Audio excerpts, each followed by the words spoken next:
been reflected.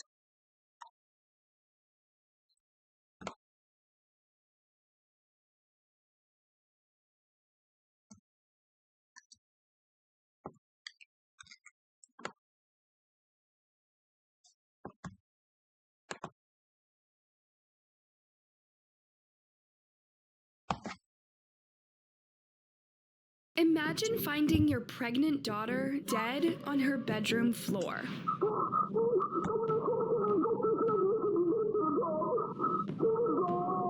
That's what Melissa Ellenborg walked into. Her 20-year-old daughter, Saga, belly full with a 7-month-old boy lying there cold, a marble tabletop brushed against her throat, a lamp cord twisted around her neck. Saga had been so excited to be a mom, buying baby clothes, taking birthing classes, sharing bump photos with friends, but her boyfriend, Ammon, he was busy Googling. Oh my God.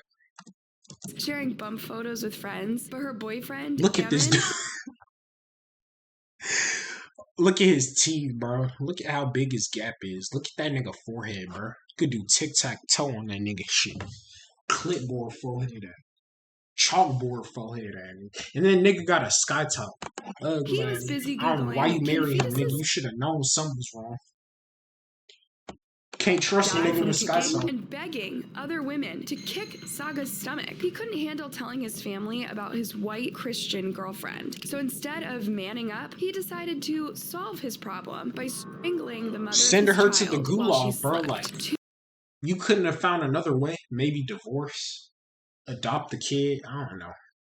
2 heartbeats silenced forever because one coward thought that murder was easier than disappointing his bigoted parents. The afternoon of April 29th, 2023 started like any other for Melissa Ellenborg. A quick trip to her daughter's apartment in Orbeo, Sweden to pick up a few things. Nothing unusual, nothing to fear. If anything, Melissa was excited. Her daughter was about to give birth in just 2 months, and the two spent every day now enthusing about this. She called Saga's phone, no answer. She rang the doorbell thinking maybe her baby daddy Amin was there. Silence. She knocked harder, called through the letterbox.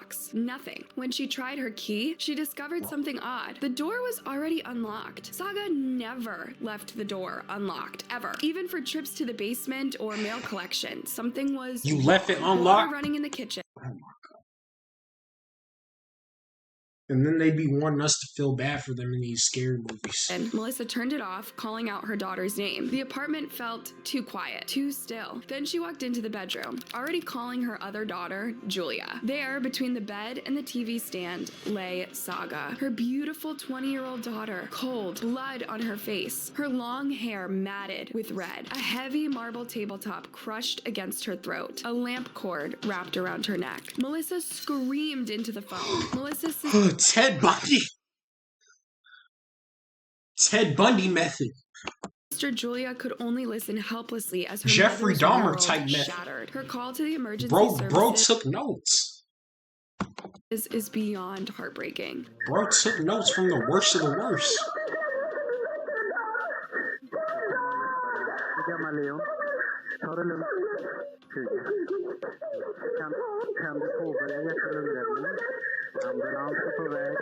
With trembling hands, Melissa lifted. Hey, bro, put prayers in the comments for the mom, bro. She does not deserve that. The 30-kilogram marble slab off of her child's body. She tried CPR, but Saga was already stiff, already cold, no heartbeat, no life. Nigga, what the hell do you know about CPR? Nah, I'm trolling. 2 lives snuffed out in one brutal act. Saga Bro and went her unborn 2 baby for boy. 1. Bro doesn't miss. Bro caught a 2-piece in 1 second. Just 2 months away from meeting the world, Saga became the girl who would never become a mother. And her own devastated mother had Bro a hunch caught a triple-double. about who Nah, had bro. committed this atrocity. Saga Ellenborg had been counting down the days. June 2023, that's when her son would arrive. She was only 20 years old, but she'd embraced motherhood with open arms and an open heart. Friends described her as Y'all know the Ignitey23 gang. I would have been there. I would have stepped that. I would have been that kid's dad, bro. I would have stepped in and done my role, bro. I was here. Any stepmoms watching this, I'm here for you. I'll raise your kid. Kind, determined, and nurturing. At 7 months pregnant, Saga glowed with anticipation. Her phone was filled with baby bump photos. Her apartment was slowly transforming with tiny clothes and nursery items. She'd been diligent too, taking prenatal classes, researching childcare, and setting up a special space in her apartment for her baby boy. Dreams of tiny fingers and What could go wrong? steps filled her thoughts and her phone notes. Just look at this one with the heart in the title. Despite her young age, Saga approached motherhood with maturity and responsibility. Her family stood behind her decision. Her mother, Melissa, often stayed over, helping around the house and providing the emotional support that Saga's boyfriend seemed increasingly unable to give. Because while Saga prepared for their child with joy, Muhammad Amin Ibrahim, known simply as Amin, seemed to be drowning. He looks Somalian as hell. You can't trust them people. In fear like, and why would you date a Somali? Saga and Amin had been together since the fall of 2021. A Swedish woman and a Somali man who had come to Sweden as a refugee child, Christian and Muslim, different backgrounds and different cultures. Melissa's mother, Saga's grandmother, had warned her about this when she discovered Bro, shout out to my Muslims watching this. Her pregnancy. How have you envisioned your future? Will your boyfriend take responsibility? Have you met his parents? He comes from a completely different culture. Could be a problem. For Saga, these differences weren't obstacles. For Amin, they became walls. After nearly 2 years together and with Saga 7 months pregnant, Melissa had only met Amin 3 times. 3 brief encounters with the father of her grandchild. This wasn't normal, and it wasn't by this dude, bro. Look at the shape of his head, bro. Chance. Nigga neck like strong than a bitch.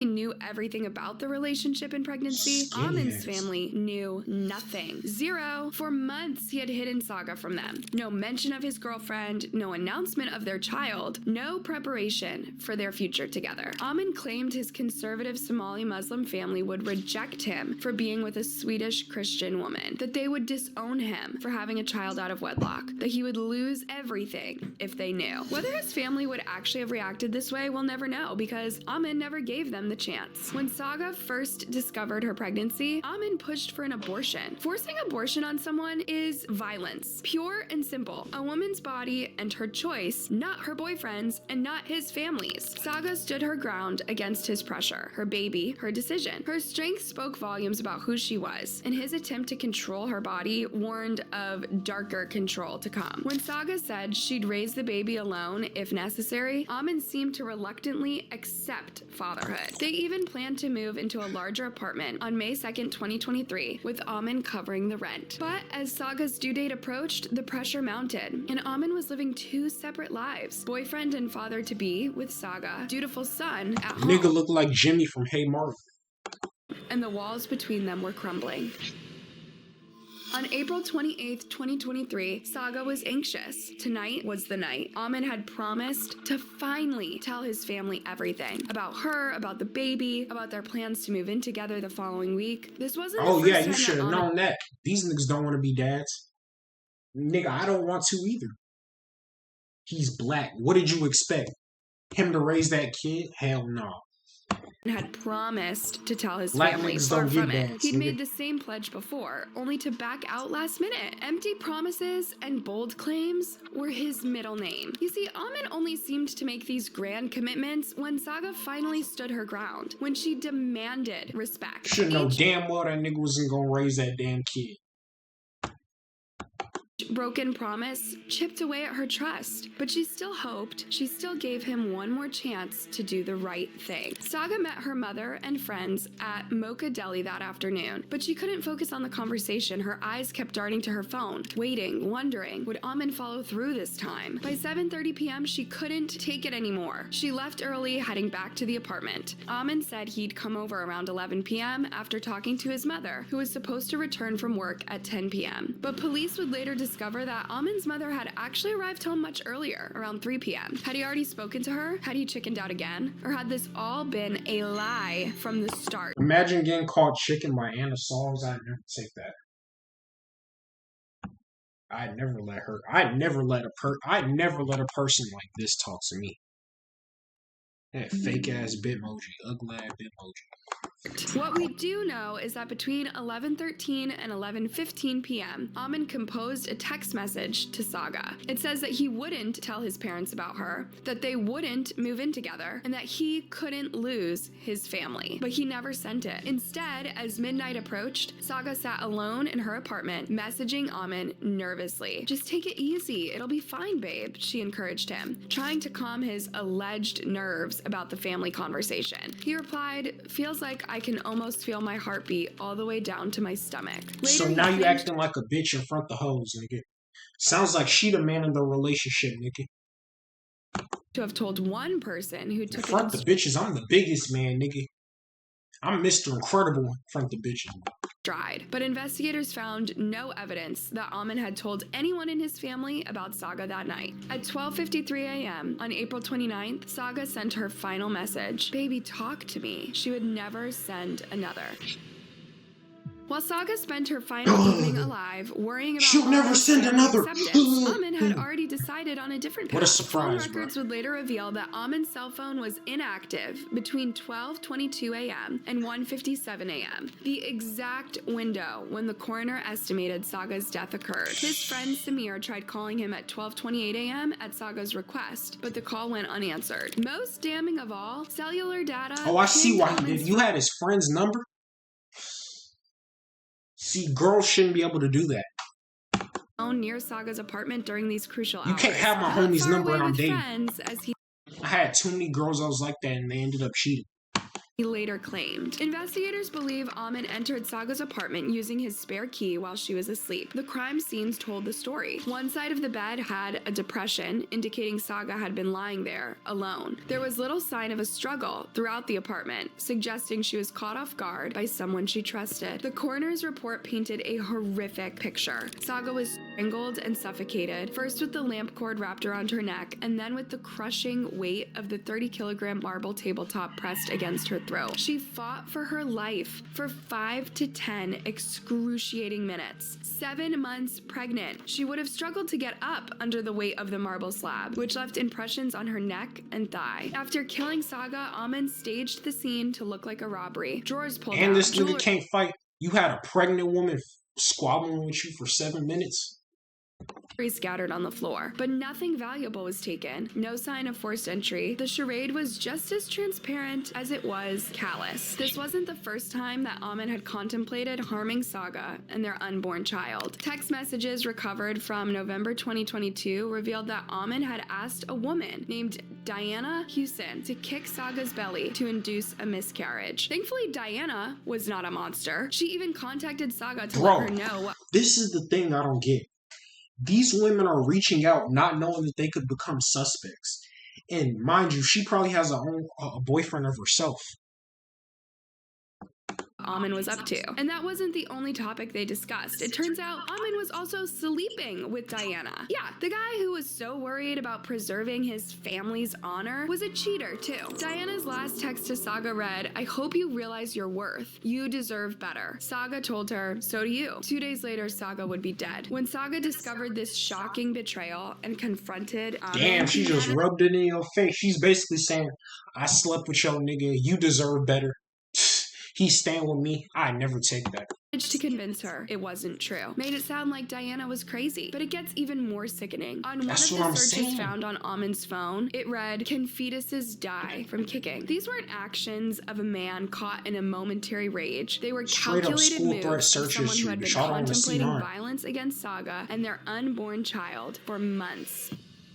When the police first contacted Amon about a murder at Saga's address, his behavior immediately raised red flags. He claimed to not know the location, described it being his pregnant girlfriend's home. He remained unnervingly calm, even joking with detectives. And without even being asked about his whereabouts during the murder, he immediately volunteered that he had an alibi for the night. He insisted he hadn't seen Saga since April 27th, 2 days before she was discovered. But the evidence told a different story. Amon's DNA was found under Saga's fingernails and on her clothes. While he claimed this was from consensual contact on April 27th, forensics experts noted that Saga's meticulous hygiene habits, showering daily, washing her hands frequently, especially during her pregnancy, it was highly unlikely that his DNA would have remained on her for 2 full days. A tracking dog named Amina traced Amin's scent on the stairs near Saga's apartment door from April 29th, a scent that only remains detectable for up to 24 hours. Man, them dogs be racist. You can't go off them dogs. Because they did a bag search in my school, mind you. They found, like, the dog started sniffing my friend's backpack for, like, 3+ minutes. They opened his backpack. There's nothing in there. And it was only smelling the black people. At the scene much more recently than he claimed. Cell phone records showed Amin's phone near Saga's apartment during the estimated time of her murder, directly contradicting his alibi. Both his and his friend Amir's phones were mysteriously turned off at exactly 2:16 a.m., despite Amin still having 40% battery, suggesting one person had both phones. The morning after Saga's murder, before police had even spoken to him, Amin deleted Saga from Snapchat and erased their recent text messages and calls. The digital trail of a liar. As evidence mounted against him, Amin's story changed dramatically. Now he claims Saga might have been killed by gang members searching for drugs.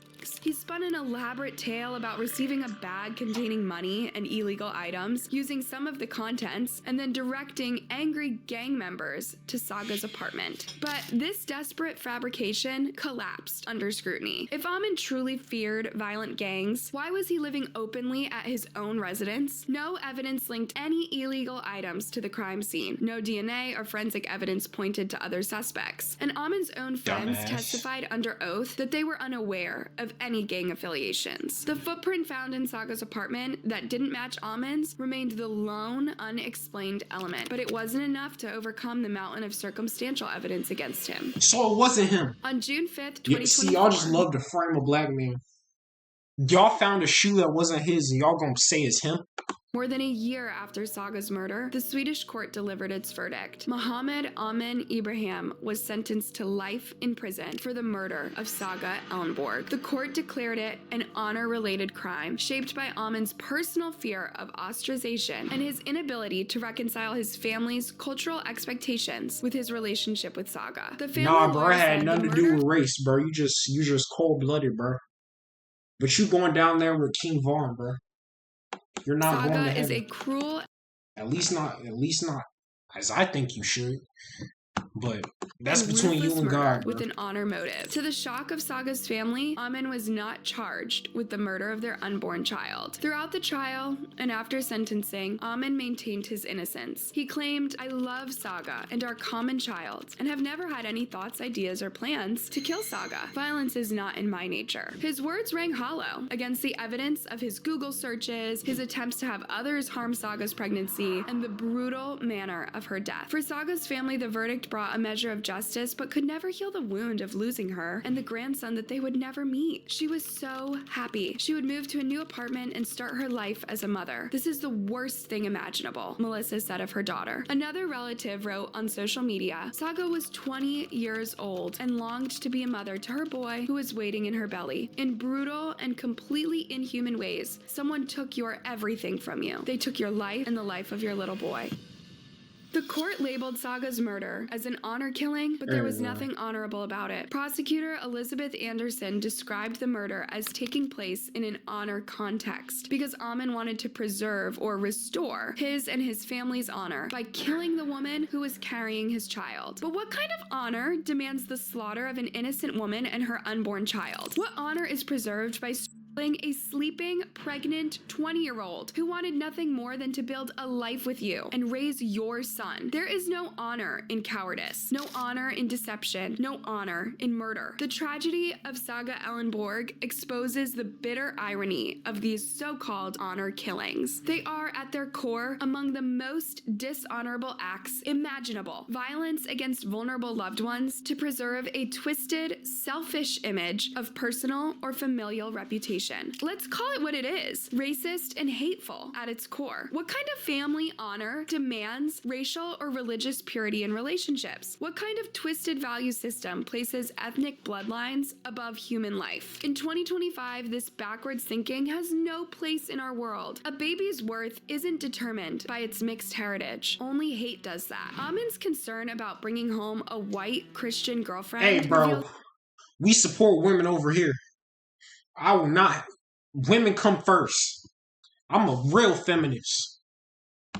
the ugly prejudice leaking beneath the surface of his family concerns. A mindset that ranks humans based on their background isn't preserving culture, it's preserving hatred. Whether Amin's family would have reacted negatively to Saga remains unknown. There is no evidence implicating them in the murder or suggesting that they influenced his actions. The fear lived entirely in Amin's mind, a fear that drove him to commit an unthinkable act rather than face potential disappointment or rejection. And it's all made even more heartbreaking by the text Saga sent him when she found out she was pregnant. Baby, they love you no matter what. You are their son. This is how she saw things. Man, y'all be a racist, nigga.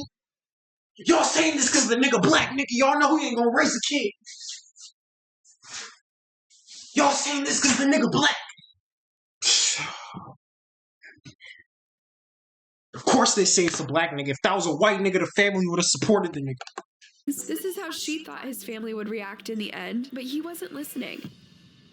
Saga Ellenborg never got to hold her baby boy, never got to hear his first cry or his first smile, never experienced the motherhood that she had prepared for with such joy and care. Her son never took his first breath in the world outside of his mother's womb, never felt the sunshine on his face. That shit gets serious, bro. Losing a kid, two futures erased, two lives yourself at the same time, bro. One man couldn't face his family with the truth because he chose murder over honesty, because he valued his reputation over human life.